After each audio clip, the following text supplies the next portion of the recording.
When you inherit a house from a family member who has died, you might expect to come across the usual old family photos and sentimental personal belongings. However, when a woman in Germany inherited her grandaunt's house, she would discover something shocking that would make her question if she ever really knew her aunt at all. While rummaging through her grandaunt's house after inheriting it, one German woman stumbled upon a big, old rusty metal trunk. Although she had no idea what was inside, she knew the contents had to be valuable because of how the safe's heavy bolts were locked tight. Sitting in the empty house and being face to face with her grandaunt's secrets, the woman was certainly apprehensive about the contents of the heavy, metal box. As the safe was so securely shut, anyone would be spooked to open something that was obviously meant to stay closed. At a glance, the woman knew she would have a difficult task on her hands if she tried to open the safe, which led her to worry about what could lie inside this mysterious box. Fortunately, luck was on her side and she finally found the key. Even though she had the key, the rust covering the safe made her doubtful to whether or not she would be able to open it. But as soon as she tried, presto, the safe was open, as if it was still the century that the safe had been crafted in. When she opened the safe, the woman noticed nothing surprising jumping out at her. In fact, all she saw was an empty tray, but knowing that something could be hidden beneath the tray intrigued her more. Why would her great-aunt have gone to such great lengths to hide her belongings? When she lifted the tray, the woman discovered some random objects inside that made her question why her grandaunt would hide them in such a secure location. Surely an old tin of Nivea moisturizer wasn't so valuable that it should be under lock and key. Inside the safe's second compartment lay a bunch of old photographs, postcards and books. It was only when the woman examined these items more closely that she discovered something surprising about her grandaunt's past. The woman knew that her aunt had fled Russia in the 1940s during the Second World War and settled in Hamburg.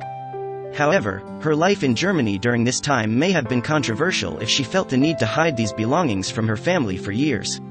The woman did not recognize all of the faces in the photographs, however. She did unsettlingly recognize the title of one of her aunt's books, Adolf Hitler's Mein Kampf. Although publications of Hitler's book are not limited and copies are easy to find, the fact that it was in her aunt's possession during the time of Hitler's reign concerned the woman. After doing some research, the woman could tell that the book was published in 1943, just before the end of World War II. A book like this could be auctioned for its historical context and could possibly sell for approximately $350. However, the book is still a manifesto for Hitler's ethnic cleansing and represents the brutality and terror of Europe when he was in power, so the woman felt torn about profiting off of it. While rummaging through her aunt's belongings, the woman also came across a much-used, dog-eared copy of the classical novel, Rob Roy, by Sir Walter Scott. The simple feel and smell of the book made the woman feel like she was back in time. Among these books and photographs, the woman's grandaunt even had a copy of the novella, Lady and the Tramp, before it was adapted into the screenplay we all know and love. The copy of Lady and the Tramp, found in the secretive, metal safe, was published in German in 1953, just 2 years before the release of the movie. It baffled the woman to think why a Disney classic would be hidden away with Nazi paraphernalia. Looking through the many photographs hidden away in the safe, the woman was not exactly certain who was staring back at her, but she guessed that the young girl was her grandmother. Even so, she was emotionally moved just looking at the faces of her family from the past. The woman was emotional to find pictures of her grandfather in the 1950s while he was in his prime and riding a motorbike, bringing her face to face with her own family history. While continuing her search through her aunt's sentimental belongings, the woman found photos of young boys who seemed to be part of Hitler Youth, an organization for young boys within the Nazi Party. Already shocked to find photos of young boys who had been recruited by the Nazi Party, the woman was confused as to who the people in her great-aunt's photographs were. Trying to identify the faces, she assumed they had a close relationship with her great-aunt and may have been family members because of how safely the pictures were kept for decades. As well as finding books from Hitler's reign of terror, her niece also found a plethora of war-related documents. Among the memorabilia, she found political propaganda, media articles and plenty of war-related postcards. The woman's grandaunt had a postcard from 1916 of a soldier kissing a woman before he left to fight in the war. The sad truth behind her aunt's personal belongings is that most of the contents were related to war, showing us the heartbreaking reality of living in Europe during that time. Hidden away in the safe, the woman's grandaunt kept many postcards that clearly showed the Nazi government stamp on that back. In Germany during the time of Hitler's reign, These stamps were necessary when sending mail, which meant that the government always kept tabs on what you sent and who you were sending it to. Another postcard that the woman found dated back to the First World War and showed two models posing as a soldier and a nurse in order to motivate young men and women to enroll in these professions. As there was limited access to media outlets such as radios and newspapers, news of the war was printed on postcards to bring as much coverage as possible to people. This postcard shows an image of a house destroyed in the war, and below it reads, "A house destroyed by the enemy." Going through her grandaunt's belongings brought the woman in touch with the reality of 1940s Germany, especially when she came across her great-aunt's tins of Nivea cream. It was unknown to her niece why she kept these safe, but nonetheless, they were a time capsule into the past. This image, also found in the safe, shows the Kaiser's heir, German emperor, during World War I. Pictures similar to this one would have been commonly placed in German households to show respect for their ruler. If you enjoyed this story, wait for our next story starting in 10 seconds.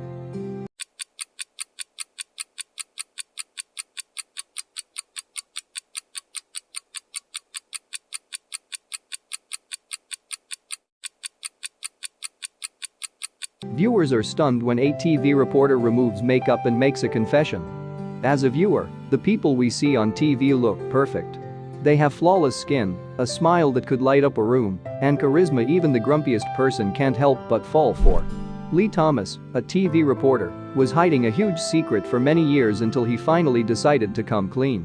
He hid this part of himself, unsure if exposing this secret would affect his career and life. After he confessed, he didn't expect his life to change for the better. For Lee Thomas, he always dreamt of being on TV, connecting with people through their screens. So, he decided to finish his Bachelor of Arts in Communication from George Mason University and become a TV reporter. Luckily for him, he was a motivated and dedicated man who wouldn't stop until his dream came true.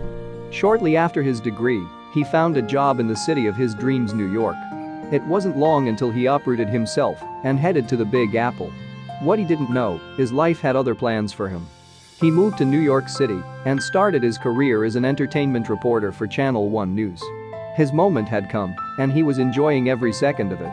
Thomas even went so far to cover the Oscars, MTV Movie Awards, and other high-end celebrity events. In other words, he was on cloud 9. Did his life actually turn out the way he wanted it to? He knew he was lucky. While he was on cloud 9, he had no idea that something inside of him would put his career and mental strength to the test. The day was like any other. Thomas was living his life, enjoying every moment, and decided to stay fresh with a new haircut. So, he went to his local barbershop. While getting a haircut, his barber told him that he had a strange discolored patch of skin on the back of his head. Worried, Thomas grabbed his barber's mirror and took a look. Lee recalls, "It looked to me like he had nicked my hair, like cut it too much down to the scalp." He had no idea what it was or why it was on the back of his head. After seeing the discolored patch of skin on the back of his head, Thomas took quick action and told his mother about the discovery. She told him that the patch was probably stress and he had to calm down and find ways to relax. He took his mother's words to heart, but with time, he began to notice the same spot form on other parts of his body. In other words, the patch was multiplying. He tried not to think about it, but he couldn't ignore it any longer. It was just a patch of discolored skin here and there. They were popping up everywhere on his body. Although Thomas did his best to ignore it, he just couldn't. Another spot came up on the other side of my scalp. Then some came on my hands, the corners of my mouth, and the bridge of my nose, Lee explained. What was going on? Was this a disease? Did he have some fungal infection? Thomas knew he had left this long enough, and now it was time to get some answers. It had been 2 years since he first saw the discolored patch on the back of his head when he decided to see a dermatologist. For 2 years, the patches continued to multiply, and Thomas stayed silent. But he couldn't take it anymore. The patches were becoming obvious, and he knew he needed a professional's opinion. After seeing a dermatologist, Thomas finally received a diagnosis, but it wasn't one he wanted to hear. After his diagnosis, he wondered if his career on TV would come crashing down. No one wants to hear that any disease they may have is incurable. Thomas was diagnosed with vitiligo, an incurable skin condition where the skin loses pigmentation, turning it white. The patch on the back of Thomas's head was the first sign of the disease. Unfortunately, the dermatologist told him there was no cure for vitiligo and that this would be a skin condition Thomas would have to learn to live with. But how would he be able to do his job as a TV reporter with this skin condition? After hearing of his incurable condition, Thomas was heartbroken. He knew what working on TV meant. People on TV are flawless, without so much as a pimple on their face. How would he be able to do his job with his condition? Later, Thomas said, "I was in my head, thinking my career was over. I was already thinking of what else I could do with my communications degree." After processing his feelings, Thomas decided to find out a clever way to hide his skin condition from the world so he could continue doing what he loved. After his diagnosis, Thomas moved to Michigan after receiving a job from Fox 2 Detroit. He took the position gladly, but was hesitant about his condition. He needed to make sure no one saw his skin condition. So, Thomas would spend hours covering up his patch by wearing gloves to hide his hands and makeup on his face. He wouldn't leave the house until every patch was covered entirely. Though it did work, he did discover that his secret came with its own set of logistical problems. Though Thomas did his best to cover his patches with makeup, other issues arose. Since Thomas wore gloves, he wasn't able to wash his hands in front of his colleagues. These small logistical issues brought up insecurities in Thomas, and he became more and more private, in fear people would find out his skin condition. This wasn't natural for Thomas, as people knew him as a friendly and talkative man. It was only a matter of time until he wouldn't be able to hide it any longer. Well, at least some of it. Thomas wasn't ready for the world to know about his condition, but he did want his co-workers and bosses to know. It had been 4 years since he started working in Michigan at Fox 2 Detroit, and the daily grind of hiding his condition was becoming too much. But he didn't tell them how bad his condition really was. At that point, the patches of white skin had taken up around 35% of Thomas's body. He knew what he had to do, but he didn't expect his colleagues to react the way they did. Thomas had developed a routine of hiding his condition, and he managed to fool everyone around him. So, why break the silence now? If everything was going well and no one noticed, he could continue to do this for years and years. But it was becoming too much for Thomas, and he wanted to be able to stop hiding behind his makeup and gloves. Thomas wanted to be free, no matter the consequences. Maybe this would mean he would lose his dream job, but it would be worth it if he could stop hiding. Thomas knew he had to tell his colleagues and bosses the truth. He wasn't going to hide any longer. After telling his bosses, they encouraged him to share his story live on the air. But he was nervous about making that big step forward. Was he ready to tell the world? He recalled, "I didn't want to, because I thought it was a rating thing, look at the black guy turning white at 10. But maybe exposing himself live on air would be the final step to freedom." Thomas eventually agreed to share his story live on air. It was a courageous step forward into his new life, and he knew it needed to be done. But would the viewers be welcoming and supportive of the real him?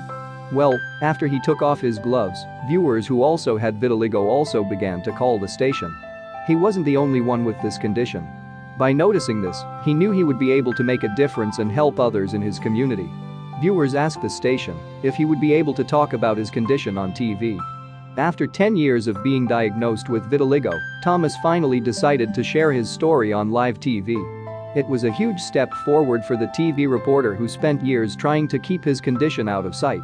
In November 2005, Thomas removed his makeup on live TV, showing the patches of white skin to his viewers.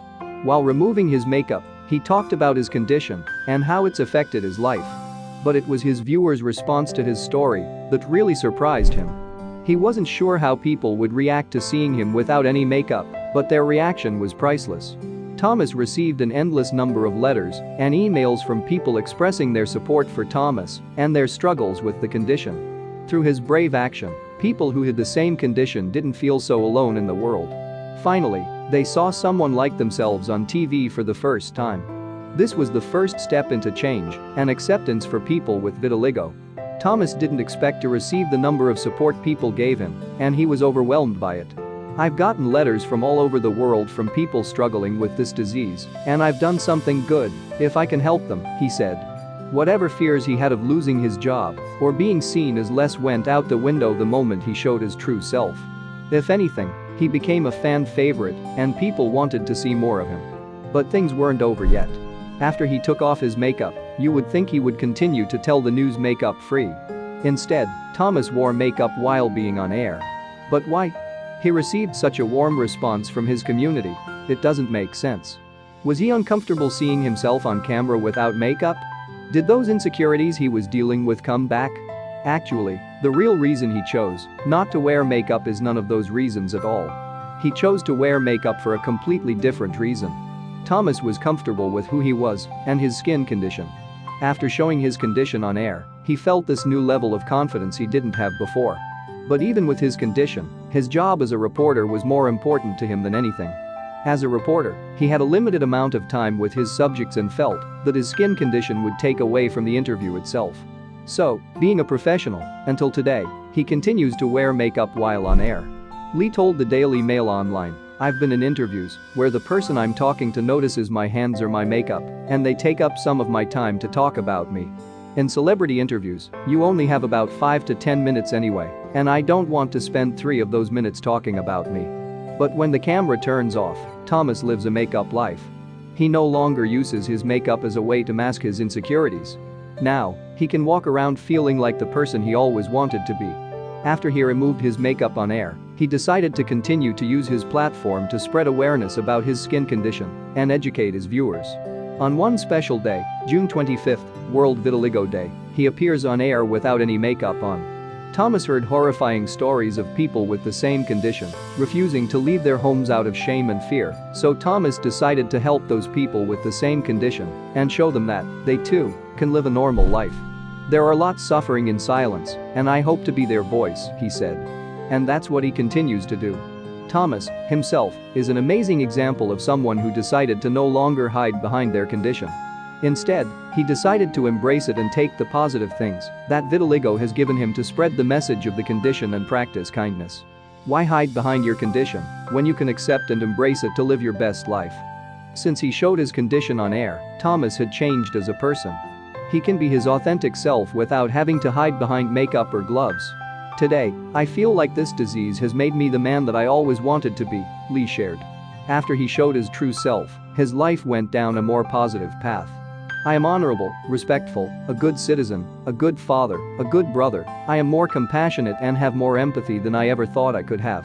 Thomas also was able to expand his career and become an author as well. The moment he took off his makeup on air, Thomas's life changed for the better. In 2007, Thomas wrote a book called Turning White, a Memoir of Change. The book talked about his condition and the journey he went through to accept himself for who he is. From his journey, not only does he want to help people who have the same condition, but he also wants to help people struggling with self-image issues. "I'm not going to die from this. I still have my life. I still have my job. Everything else is gravy," he said. If you asked him 10 years ago where he would be now, he would have never have guessed this to be his life. He told the Daily Mail Online, "I was just a guy trying to survive, and this story has turned into so much more. I never could have guessed that. As a reporter, you want people to look at you, but I never thought telling my story would be the biggest story that I've ever talked about." Now, he's more than a reporter, he's someone who's spreading positivity and helping other people see the beauty they have in themselves.